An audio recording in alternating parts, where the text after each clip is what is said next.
Hello guys, and welcome back to part 2 of Carrier on our map-specific tactics for Black Ops Domination.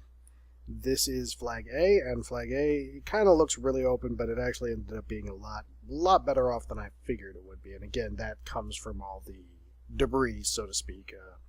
These things all around here, the blast shields and all that. Now we have, our concerns in this area are sightline here, sightline here, sightline here, and a sightline coming up here. Now down here on the other side of here, you'll see this is where they tend to spawn, and they tend to come up these stairs, and I occasionally see people come up these stairs, but not nearly as frequently.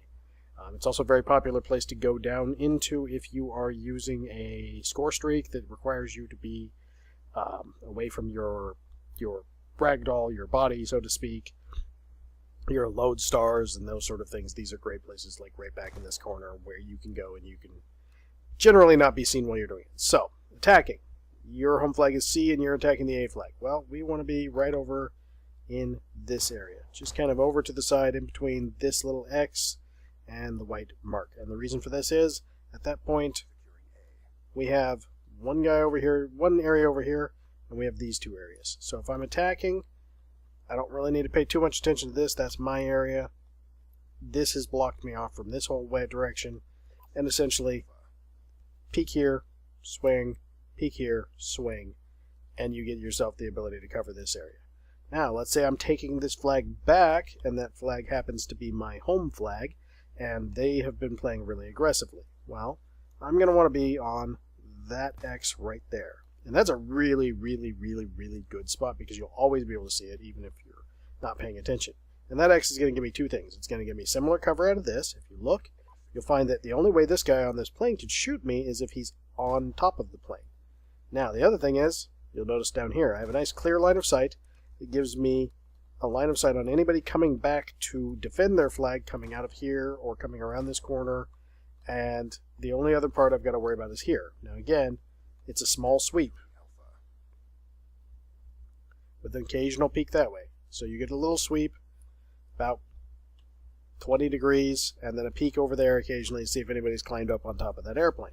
And as long as those things haven't happened, you're good. And these two spots reduce the number of incoming sightlines and reduce the number of things that you can be killed by as you're taking the flag. And as you take these flags, that's the time where you're the most dangerous. There's also another good hint for big open flags like these, and one that I think I need to put into more of these videos. If you have, say, your UAV ready, or you hear the announcement, so you're here and you hit your UAV. Well, as it announces it to the enemy team, you step on the flag. And I've noticed that the announcer is only, it doesn't seem to buffer much.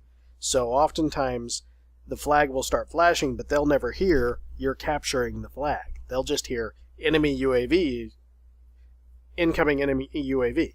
And so there's suddenly a UAV in the sky, they're looking at the sky, and they're not really paying as much attention to the fact that this flag is flashing.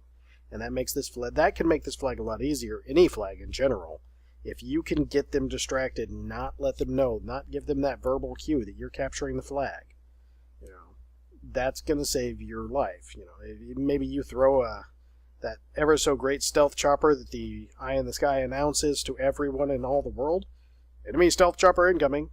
It's not really stealthy anymore, but thanks for playing. So when you do those things, you get to come in here and maybe you can keep that audio cue out. So that covers Flag A. We'll be back with Flag C. Flag C is the nicest and easiest flag on this map, in my opinion. And it is a bit of a nicer flag. I will tend to try to flip the spawn so that I have C if possible. I don't like using A as much. So I'll show you why in the next episode, and thank you for watching, and good luck out there. Have a great day.